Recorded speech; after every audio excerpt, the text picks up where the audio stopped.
Assalamualaikum warahmatullahi wabarakatuh. Kembali lagi di Motivatalk persembahan dari Motiva Consulting. Saya Faza Fitri Fadlia sebagai MC pada podcast hari ini.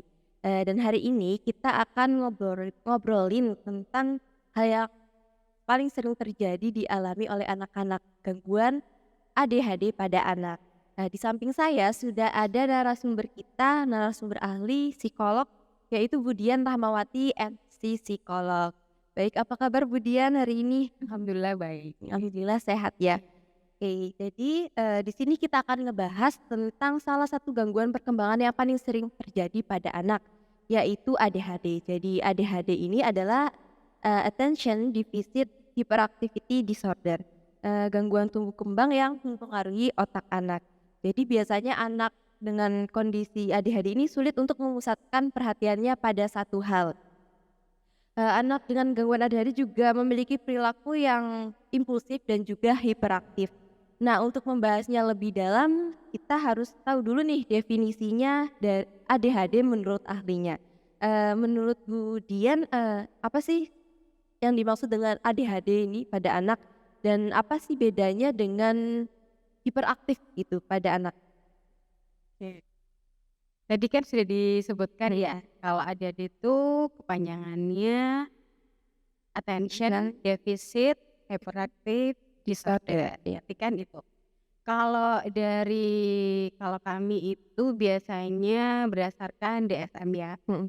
Kalau DSM itu sebenarnya ADHD itu ada 3 macam, gitu ya. Jadi ADHD predominan inattention, ADHD predominan hiperaktif, dan ADHD predominan dua-duanya, gitu.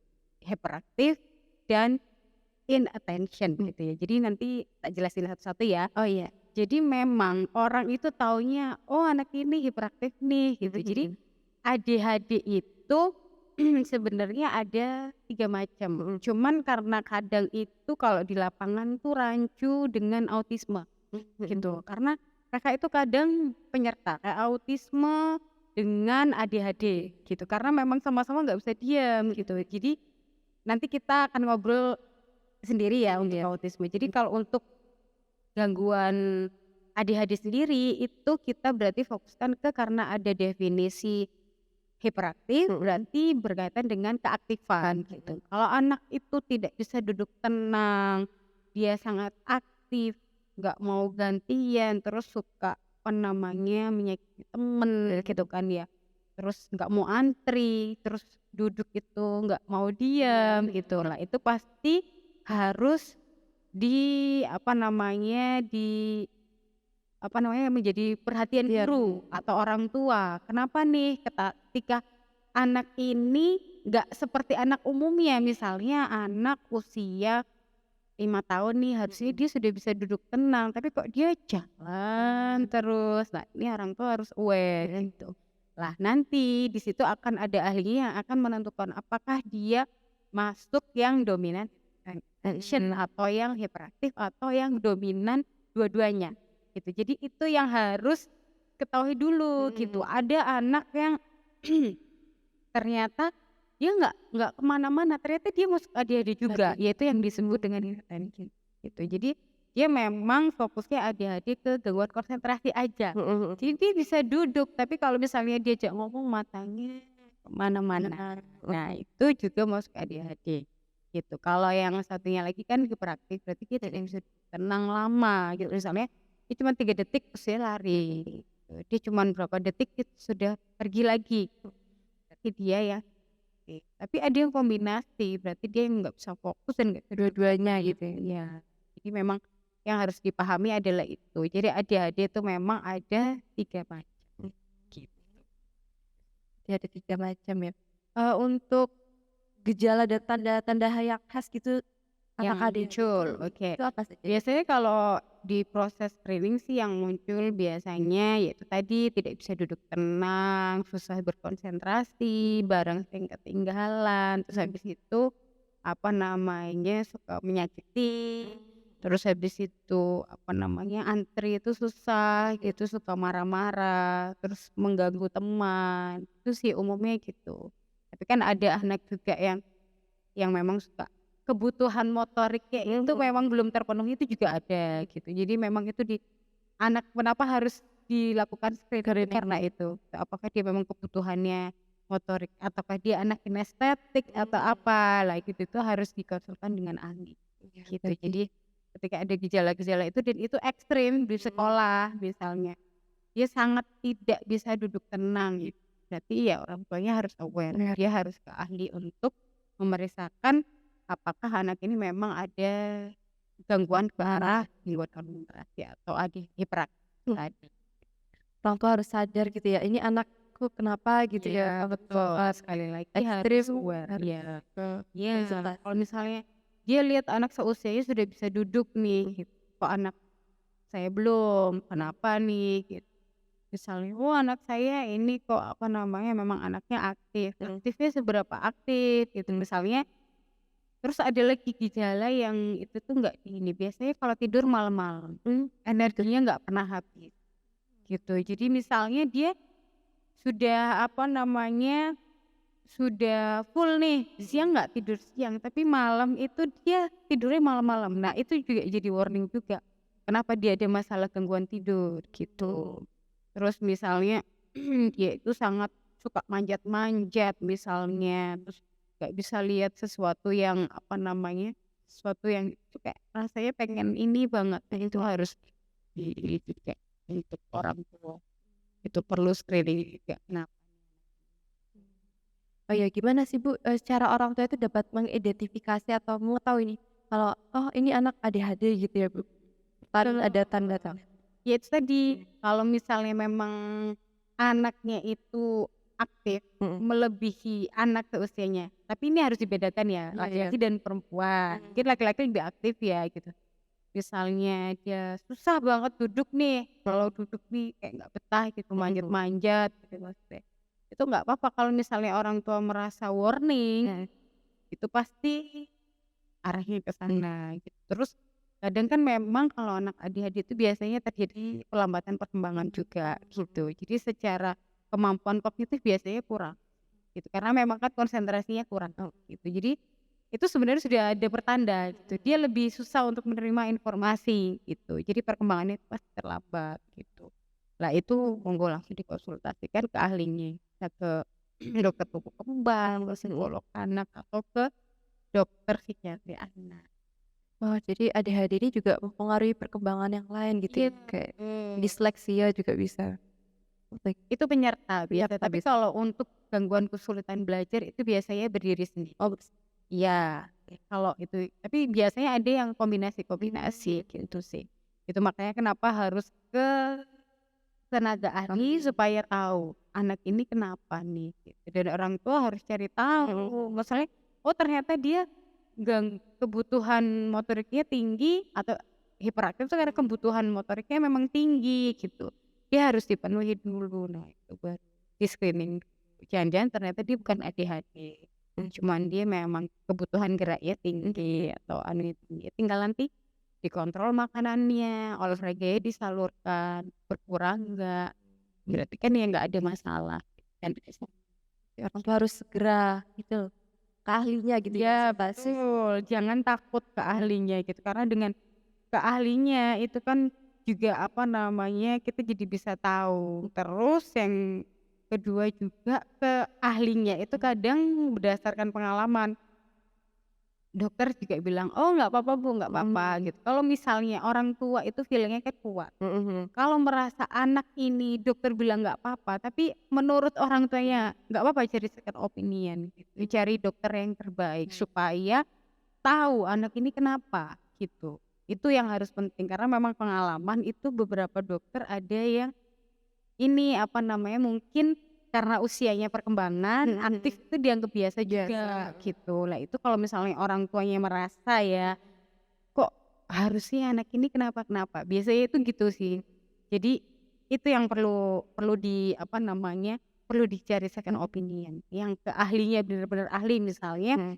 dokter tumbuh kembang yang memang menangani anak-anak special need gitu. Jadi Mhm. mereka kan lebih peka ya Iya, gitu, heeh. jadi datangnya ke situ, jangan ke dokter biasa gitu. Jadi Mmm. dapat diagnosa Tepat gitu lebih ya. tepat, betul. Oke, apa sih Bu yang bisa dilakukan orang tua itu untuk bantu anak dengan ADHD ini dalam mengelola gejalanya gitu? Oh gitu. Jadi pertama kan memang harus ke dokter dulu Mmm, ya, soalnya kalau adik-adik itu kan tata laksananya memang dia harus diet, biasanya harus diet, terus harus oh, olahraga gitu. Jadi memang akan lebih baik kalau misalkan dia ke dokter dulu, ke mmm, ahli dulu supaya itu benar gitu. mhm, Takutnya kalau misalnya sudah terlanjur nanti ini ternyata dia nggak kayak gitu kan kasihan kasihan anaknya, juga heeh. anaknya, Karena memang kalau anak ADHD dan autisme memang harus diet mhm, untuk mengurangi apa namanya, mengontrol makanan yang masuk mhm, gitu. Jadi memang harus dikontrol gitu. Jadi kayak gluten, mmm, tepung, gula, susu itu kan mereka memang dikontrol sekali karena itu berpengaruh ke perkembangan otak gitu. mhm, Jadi memang harus dikontrol gitu. Jadi itu harus kan gitu. Jadi nanti dari makanan, terus habis itu setelah dari makanan itu olahraga. Jadi karena mereka energinya banyak, terus kalau energinya disalurkan dulu. Setelah disalurkan, dia capek gerak. Jadi dari energi yang tersalurkan dengan baik itu akan menghasilkan anak yang siap belajar juga mhm, gitu sih. oh gitu berarti, intinya harus dikonsultasikan dengan ahlinya dulu nanti akan Betul, disarankan. betul. Tuh, jadi ahlinya yang akan tahu dia harus gimana, harus terapi kah, Mmm, harus diet kah, atau dia harus minum obat kah, mhm, atau harus apa namanya, ada stimulasi atau apa. Jadi memang harus diarahkan gitu. oh iya, apakah ADHD ini hanya bisa terjadi pada anak-anak atau bisa berlanjut Bu sampai dewasa gitu?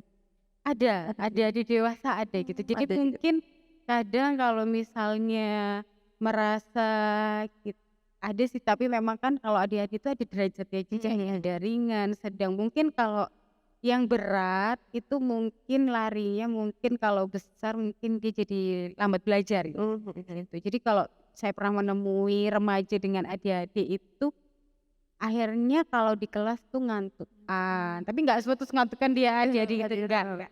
Jadi ya memang kalau dia memang dari awal sudah ada diagnosa ADHD, dia larinya waktu itu tuh jadi kalau di kelas tuh dia ngantuk, tidur, tapi dia sangat senang kalau pelajaran olahraga, oke, gitu. Jadi biasanya rata-rata yang suka olahraga, mhm, itu tuh diarahkan ke sana kalau ADHD. Jadi memang kan energinya lebih iya, gitu ya? betul, energinya lebih disalurkan, terus mereka juga kan nggak apa namanya, lebih nggak gampang bosen, kan Mmm, bosenan kan anak iya, ADHD heeh, gitu.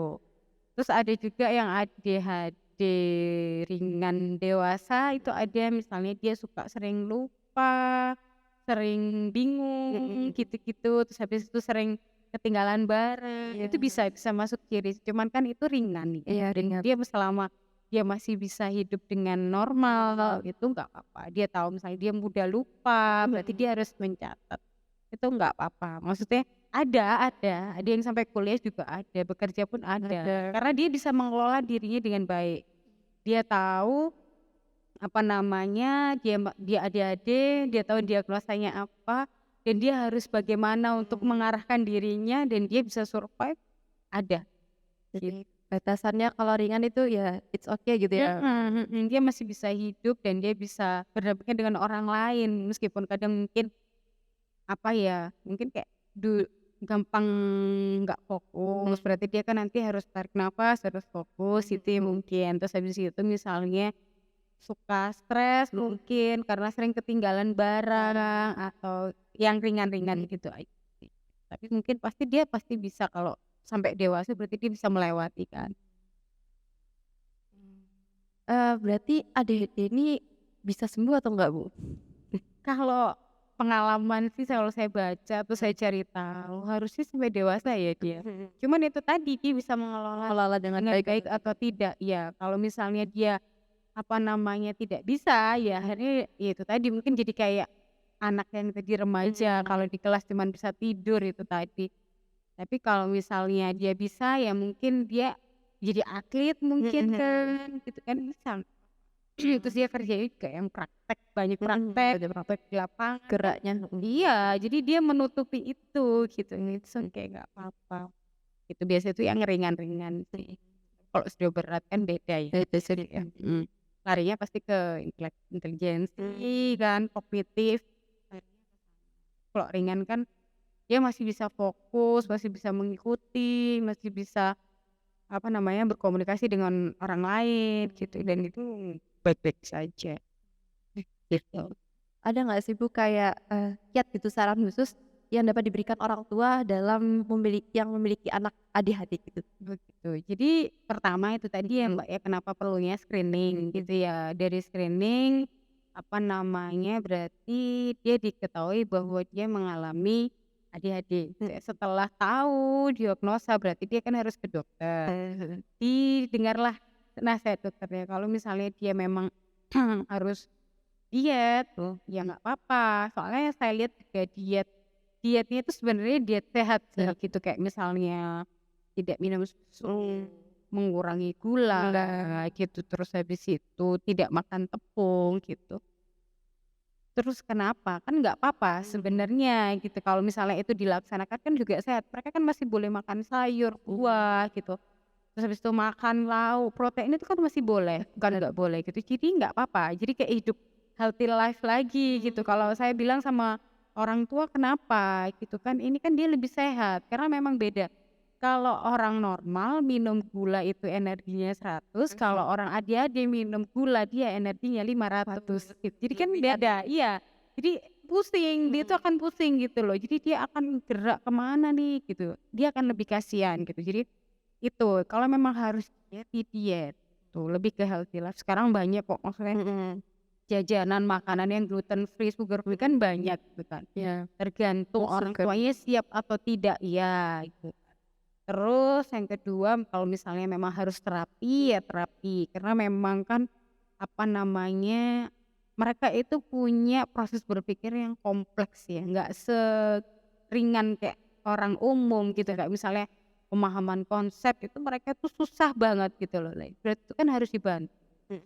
Berarti ya sudah harus didampingi, berarti harus terapi, harus remedial teaching, harus ada guru les yang membantu, ya sudah. Kalau misalnya orang tuanya bisa membantu ya nggak apa-apa, tapi kalau nggak bisa ya berarti harus mendatangkan misalnya guru les atau guru terapis, ya nggak apa-apa, supaya mereka bisa membantu Mhm. gitu ya. Kan kasihan ya anak kayak gini nih, Iya, misal dengan kondisi dia yang ADHD kadang tuh merasa, "Aku kok nggak bisa-bisa ya?" Gitu kan.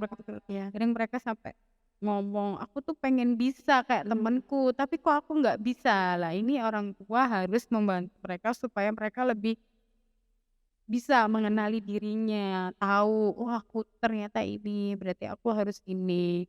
Harus diarahkan, harus dibantu, Mhm. gitu sih. Ya pokoknya kalau ada itu biasanya itu sih diet, terus terapi, terus habis itu olahraga. Karena olahraga itu bentuk bentuk terapi dia Iya, juga gitu kan. penyaluran gitu. Iya, selain penyaluran energi, supaya dia bisa tidur malamnya, terus habis itu latihan konsentrasi juga, Oh, gitu. iya. Karena dengan kayak berenang, berkuda gitu ya, kalau misalnya, "Waduh Bu, berkuda di mana ya?" Sudah nggak usah berkuda lah ya, maksudnya berenang aja kan bisa. Kalau nggak bisa berenang, sepak bola, bulu tangkis, apa, pokoknya harus Banyak olahraga. olahraga ya. Iya, karena itu latihan fokus juga anak-anak, Oh gitu olahraga itu berarti juga salah satu bentuk latihan terapi, terapi. betul. Jadi olahraga itu salah satu bentuk terapi, kayak sepeda, Mmm. bersepeda, senam, itu kan juga latihan koordinasi Mhm. juga ya, kanan kiri, atas bawah, itu juga. Jadi kadang ada beberapa anak ADHD itu yang ternyata sampai dewasa dia ada gangguan koordinasi. Jadi dia bingung Mhm. menyamakan itu, ternyata ya ada gitu. Nah itu kan kalau dia dilatih Mhm. sebenarnya itu bisa. Cuman kan kadang nggak rutin. Nah gitu-gitu aja, senam-senam aerobik di rumah, karate misalnya, mereka kan ekskul kan banyak, Mhm. aktifkan itu Sekolah-sekolah. kegiatan, iya. Jadi orang tua mungkin lebih peka ya, mungkin orang tua itu kenalnya mungkin anak kinestetik ya, anak kinestetik Mmm. itu juga kan aktif Iya, sebenarnya. heeh. Itu kan nggak ngerti kinestetik atau adik-adik kan kita nggak ngerti kalau nggak ke ahli gitu kan. Nah itu bisa ke olahraga, gitu. Aktifkan olahraga. Kalau merasa anaknya capeknya itu kayak nggak capek-capek ya, di anu, diarahkan. Intinya orang tua itu harus aware penting banget nih kalau misalkan anaknya energinya nggak habis-habis, Mhm, betul. Iya, segera ke profesional. betul. Baik, sudah cukup banyak ya penjelasan dari Budian mengenai anak ADHD atau Attention Deficit Hyperactivity Disorder. Terima kasih Budian atas penjelasannya yang Sama-sama. sangat bermanfaat ini. Kami harap podcast ini dapat memberikan pemahaman baik bagi orang tua, pendidik, atau pengasuh dalam memahami anak ADHD. Jangan lupa untuk subscribe akun YouTube Motiva Consulting dan jangan lupa komen, like, juga share video ini bila dirasa bermanfaat. Sampai jumpa di episode selanjutnya. Sampai jumpa di Motivator. Bye.